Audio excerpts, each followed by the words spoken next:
Hi welcome to coffee time with KSR. ఈరోజు స్టూడియోలో మనతో ప్రముఖ సినిమాటోగ్రాఫర్ మరియు భారతీయ సంస్కృతి సాంప్రదాయాలకి నిదర్శనంగా ఉన్న మరి Bharatiya Janata party emerging leader అని చెప్పాలి. ఆయన మణికొండ ప్రాంతంలో చురుగ్గా పనిచేస్తున్న భారతీయ జనతా పార్టీ నాయకుడు కంకణ శివరామరెడ్డి గారు ఉన్నారు. నమస్కారం అండి రవి గారు. గత చేవెళ్ల పార్లమెంట్ ఎన్నికల్లో మరి కొండా విశ్వేశ్వరరెడ్డి గారి విజయానికి ప్రధానమైన కారణం ఏంటండి? కొండా విశ్వేశ్వరరెడ్డి గారు వ్యక్తిగతంగా చాలా గొప్ప వ్యక్తి అండి. ఎందుకంటే ఆయనకు డబ్బు మీద వ్యామోహం లేదు. వారు ఎంతో వాళ్ళ నాన్నగారు రంగారెడ్డి అనే ఒక డిస్ట్రిక్ట్ గెలిచిందంటే వాళ్ళ తాత.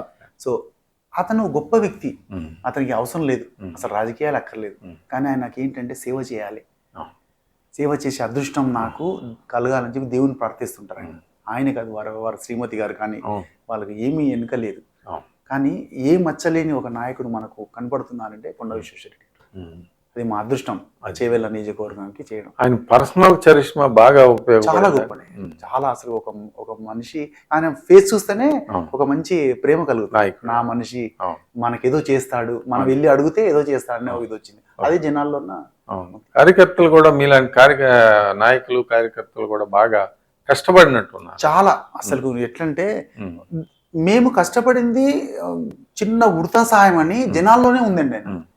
జనాలలోనే ఈసారి ఉంది మోదీ గారు రావాలి, ఎన్నో సమస్యలు ఉన్నవి, ఆ సమస్యలను ఆదుకునే వ్యక్తి ఎవరు ఉన్నారంటే ఇది. ఫస్ట్ ఆఫ్ ఆల్ ఇక్కడ వ్యక్తి కంటే కూడా మెయిన్ ప్రధానంగా మోదీ గారిని చూశారండి. సినిమా మణికొండలో కూడా ఇప్పుడు film Nagar, mini film Nagar లాగా మణికొండ ప్రాంతంలో కూడా సినిమా రంగం నుంచి వచ్చిన వాళ్ళు చాలా మంది అక్కడ ఆ ప్రాంతంలో ఉండటం జరుగుతుంది. ఈ సినిమా రంగం, ఫిల్మ్ ఇండస్ట్రీ నుంచి వచ్చిన కార్మికులు కానీ 24 క్రాఫ్ట్స్ వాళ్ళందరూ కూడా వాళ్ళు కూడా ఈసారి భాజపా పట్ల బాగా అనుకూలంగా మారిన సందర్భం కనిపించిందండి మీకు? డెఫినెట్గా కనిపించింది. ఒకరోజు మా సినిమా వ్యక్తి, ఒక సినిమాటోగ్రాఫర్ పార్క్లో నేను కరపత్రాలు పంచుతుంటే నిన్ను అడగక్కర్లేదు నువ్వు, ఎందుకంటే నువ్వు నా మనిషివి, నువ్వు కంపల్సరీగా దీనికి ఓటు వేయాలంటే లేదు నేను ప్రతిసారి నోటకే ఓటేస్తా అన్నాడు. ఎందుకు నోటకు ఓటేస్తావు అంటే నేను కాదు, మా నాన్నగారు కూడా నోటకే ఓటేస్తారు అన్నారు. అన్న తర్వాత నేను మిగతా కార్యక్రమాలంతా రద్దు పెట్టుకొని ఆయన దగ్గర కూర్చొని వివరం చెప్పాను. చెప్పిన తర్వాత కన్విన్స్ అయ్యాడు. నిజమే, నేను ఎంత తప్పు చేశాను, నోటకేయడం ఏంటి, నీకేం కావాలో నువ్వు అడుగు, తప్పు ఉంటే తప్పు మాట్లాడు, నిజం ఉంటే నిజం మాట్లాడు, ఏమీ లేకుండా నువ్వు నోటకేయడం వల్ల మనకు రాజ్యాంగం కల్పించింది, నోటా అనేది ఒక ఆప్షన్ కల్పించింది, కానీ దాని నుంచి ఉపయోగం ఏంటి? కాబట్టి వద్దు, మన దేశం రక్షించబడాలి, ఇప్పుడున్న పరిస్థితుల్లో మనకు కావాలని చెప్పి అతను కన్విన్స్ అయ్యి లేదు ఇక్కడ నుంచి నేనే కాదు మా ఇంట్లో అందరం కూడా ఓటు వస్తామని చెప్పేసి మార్చారు. ఏదైనా మనం చెప్పడంలోనే అండి, వివరించి చెప్పడంలోనే ఉంది. భారతీయ జనతా పార్టీతో మీ అనుబంధం అసలు ఎలా మొదలైంది? ఇక్కడ నుంచి పుట్టుకుంటూ వచ్చింది. దేవుళ్ళ మీద కోరికలు చేస్తూ నిజంగా ధర్మాన్ని రక్షించిన మనుషులు ఎవరన్నా ఉన్నారని చెప్పండి నాకు అది బీజేపీలో కనిపించింది. వారి కార్యక్రమాలు, వారి సేవలు రాజకీయంలో ఉన్నా కానీ రాజకీయంగా లేకుండా ఇలాగ దేశానికి ఎంతో మంది గొప్ప నాయకులు భారతీయ జనతా పార్టీలో, దీన్ దయాళ్ ఉపాధ్యాయ గారు కానీ, నానాజీ దేశ్ముఖ్ గారు కానీ, వాళ్ళందరూ ఇదే అండి నాయకులు, ఇదే ఫాలో అయ్యారు. ఈవెన్ దో రామ జన్మభూమి బాబరీ మసీద్ అప్పుడు ప్రతి ఇంటి నుంచి ఇటుకలు బయలుదేరి. అవునండి, అద్వానీ గారు రథయాత్ర అప్పుడు దాంతో పాటుగా ఇటుకలు కూడా ప్రతి విలేజ్ నుంచి పంపించారు. ఇటుకలు మా ఊరు నుంచి కల్వకుర్తి అనే పట్టణం నుంచి ఇటుకలు బయలుదేరినప్పుడు ఆ రోజు నేను దగ్గరుండి, అంటే మేమందరం ఉండి కీలకమైన చేసినప్పుడు, ఆ రోజు ఏదో గలాటాలు జరిగి పెద్ద ఇష్యూ అయినప్పుడు మనం ఒక 10 మందిని తీసుకుపోయి పోలీసులు తీసుకెళ్లి ఉతికి పారేస్తారు. ఫస్ట్ టైం నేను చెరసాలలో ఉన్నది రాముడి కోసం అనేది నేను నా జన్మ అదృష్టం భావించాను. ఆ రోజు ఆ 10 మంది మేము జైల్లో పోయి ఆ రోజు మమ్మల్ని కొట్టి చేసి బయటకు వచ్చిన తర్వాత ఆ రోజు ఉన్న శివ, ఆ తర్వాత ఉన్న శివ గౌరవం మారించింది. అక్కడ మెయిన్ నాకు మూలం అండి. నాకు టెంపుల్లో జరిగిన ఒక ఇన్స్పిరేషన్ దేవుడి ముందు, తర్వాత ఒక మంచి పార్టీ కోసము, ఒక మంచి సమస్య కోసం పోరాడితే జనాల్లో ఎలాంటి గౌరవం ఉంటుంది అనేది నాకు నాటకపోయింది. అది ఆ రోజు నుంచి ఈ రోజు వరకు కూడా ఏదైనా సరే సేవ చేస్తే నీకు ఆటోమేటిక్ గుర్తింపు వస్తుంది. దాంతో పాటు సెల్ఫ్ సాటిస్ఫాక్షన్. మహబూబ్ నగర్ జిల్లాలో మొదటి నుంచి కూడా భారతీయ జనతా పార్టీ బలంగా ఉండేది. చాలా మహానుభావులు ఉన్నారు. గొప్ప గొప్ప కార్యక్రమాలు చేశారు. ఇవన్నిటికీ నాకు నా అదృష్టం ఏంటంటే, ఈవెందో అక్కడ కల్వకుర్తిలో చదువుకొని హైదరాబాద్కి వచ్చి చెన్నైలో నేర్చుకొని ఎన్నో అవమానాలు భరించి ప్రొఫెషనల్గా ఓ 50 సినిమాలు కెమెరామెన్గా చేసి, అప్పుడు కూడా ఇదే వర్క్ నేర్చుకోవాలి, పద్ధతి నేర్చుకోవాలి, ఎదుటి వ్యక్తులను గౌరవించాలి, ఎదుటి వ్యక్తుల్లో ఉన్న గొప్పతనం ఏదో గ్రహించాలి అనేది నేను తెలుసుకున్నా. ఇది తెలుసుకోవడం వల్ల నాకు బాగా ఇదైపోయి మణికొండకు నేను షిఫ్ట్ అయ్యానండి. మణికొండలో 2010 వచ్చిన తర్వాత అలా వెళ్తూ అప్పుడు మణికొండ గ్రామంగా ఉండే, మణికొండ గ్రామము ఏదో ఒక పని చేస్తుంది, మున్సిపాలిటీ అయింది. ఇదే ఏదో పని, పక్కింటి వాళ్ళకి ఏదో పన్ను, వెళ్తున్న వాళ్ళకి ఏదో పన్ను. ఈవెన్ ఒక ఆఫీస్కి వెళ్తే, ఒక బ్యాంక్కి వెళ్ళినా కానీ నేను నా పని నేను చేసుకుంటూ ఇలా చూస్తే ఎవరు ఇబ్బంది పడుతుంటే నేను కలగజేసుకొని వాళ్ళకి ఆ పని తీసేవాడిని. సో వాళ్ళ నవ్వు, వాళ్ళ దీవెన. సో నేను హ్యాపీగా ఉండడమా లేదా నలుగురు హ్యాపీగా ఉండడం కోసం నేను ఏమైనా చేయాలా అనే ఇన్స్పిరేషన్లో, ఈ పార్లమెంట్ ఎన్నికలకు ముందే అసెంబ్లీ ఎన్నికల నుంచే మీరు ఈ పూర్తి స్థాయిలో ప్రచారాన్ని మొదలుపెట్టారు భారతీయ జనతా పార్టీ. అయితే గత అసెంబ్లీ ఎన్నికలకి రాజేంద్ర నగర్ నుంచి భారతీయ జనతా పార్టీ ద్వితీయ స్థానాన్ని సాధించింది.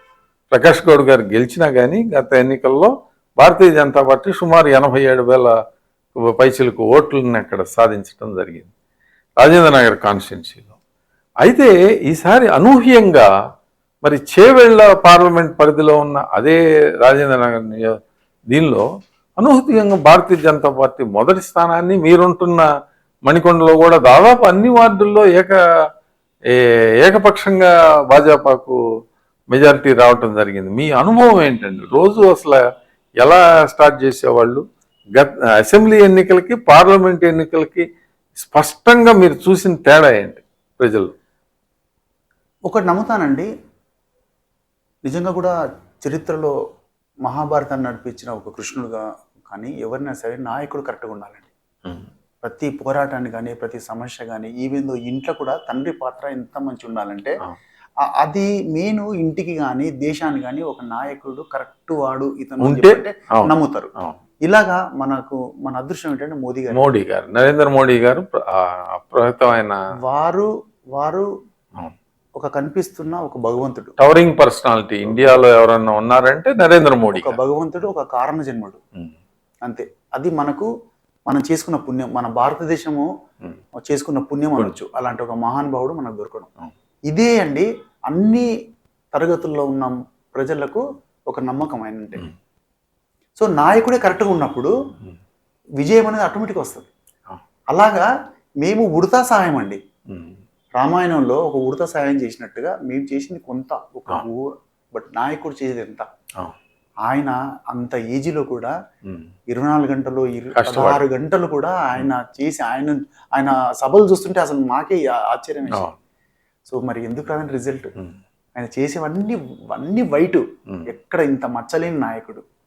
దాంతో ఆటోమేటిక్ ప్రజల్లో అది వచ్చింది. అంటే ప్రజల్లో భాజపాను అంటే పార్లమెంట్ ఎన్నికలకు వచ్చేసరికి కేంద్రంలో మోడీ గారి ఎలక్షను అనేది ప్రజల్లో వచ్చింది కాబట్టి ఈ రిజల్ట్ వచ్చిందంటారా? లేకపోతే అసెంబ్లీ కంటే ఇది లోకల్గా బారాస మరి ప్రధానమైన అధికార పక్షంగా ఉంది కాబట్టి వాళ్ళు బారాసాని అసెంబ్లీ ఎన్నికల్లో ఎన్నుకున్నారు.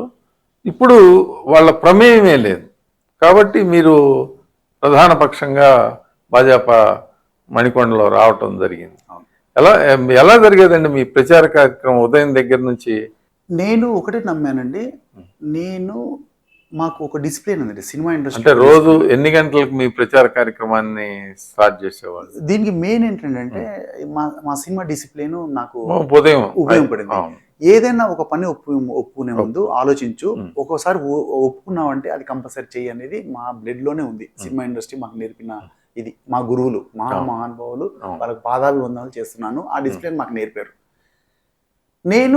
నాకు ఒక పని అప్పచెప్పారు, శివ నువ్వు మార్నింగ్ ఈరోజు మీటింగ్ ఉంది, నువ్వు వస్తున్నావా రావట్లేదా అనే నిర్ణయం తీసుకుంటే నేను వస్తున్నాను అని చెప్పంటే అరగంట గంట ముందు వెళ్ళిపోయి ఎవరు వచ్చినా రాకపోయినా నాడు ఉండేవాడిని.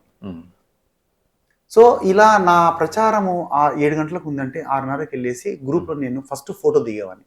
ఫోటో దిగేసి నేనున్నాను, ఎక్కడున్నాను, ఈ లొకేషన్లో ఉన్నాను గూగుల్ మ్యాప్ సెర్చ్ చేసేవాడిని. సో తెలియని వాళ్ళకు కూడా ఈజీ అయ్యేది. సో ఏ సందులో ఉన్నావు, ఏ ఇంటి దగ్గర ఉన్నావు అని చెప్పేసి అని ఫస్ట్ నేను వచ్చి పెట్టేవాడిని. ఇలాగ ఒక్కొక్కరు వచ్చి జాయిన్ అయ్యేవాళ్ళు, వాళ్ళందరం కలిసి వెళ్ళేవాళ్ళు. తర్వాత నేనేంటి, నా వయసు 54 సంవత్సరాలు, నాకు 54 సంవత్సరాలు ఉన్నవి, నేను ఇంతే కష్టపడతాను, నా చేతిలో 50 కంప్లైంట్స్ ఉన్నవి, అయిపోతుంది అనేది నేను ఆలోచించలేండి. నేను ప్రచారం చేస్తూ ఇంటింటికి వెళ్ళి మనసులను గెలుచుకుంటూ భారతీయ జనతా పార్టీ బీజేపీ వస్తే ఏంటి నమ్మకం అని చెప్పుకుంటూ మన పిల్లల భవిష్యత్తు బాగుంటుంది, దేశం బాగుంటుంది. ఫస్ట్ మన స్వార్థం కాదు, మనం ఎలాగో బతుకుతాము, కానీ మన దేశం బాగుంటే, మన గోడలు బాగుంటే అంత వివరంగా వివరించి అని నేను చెప్పేవాడిని. చాలా మంది ఒక ఏజ్ ఉన్న వాళ్ళు నాయన బీజేపీ వస్తే ఏంటి అని అడిగేవాళ్ళు. కొంతమంది మిగతా మతస్థులు కూడా నాతో వాదన పెట్టుకునేవాళ్ళు. పెట్టుకుంటే కూడా నేను చెప్పే 4 మంచి మాటల్లో వాళ్ళు కన్విన్స్ అయ్యేవాళ్ళు. నిజమే నాయన, ఏదున్నా కానీ మనకు భద్రత అంటూ ఒకటి ఉంటే ఇంట్లో అందరం బాగుంటాము, చక్కగా నిద్రపోతామని అనేవాళ్ళు.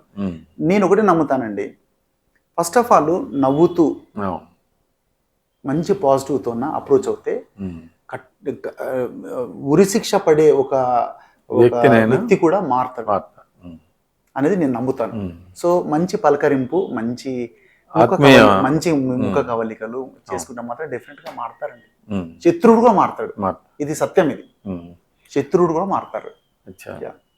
మరిన్ని అప్డేట్స్ కోసం మా కాయ్ టీవీని సబ్స్క్రైబ్ చేసుకోండి. మా వీడియో కనుక మీకు నచ్చినట్లయితే లైక్ చేయండి, షేర్ చేయండి. మీ విలువైన అభిప్రాయాలను కామెంట్ బాక్స్లో తెలియజేయండి.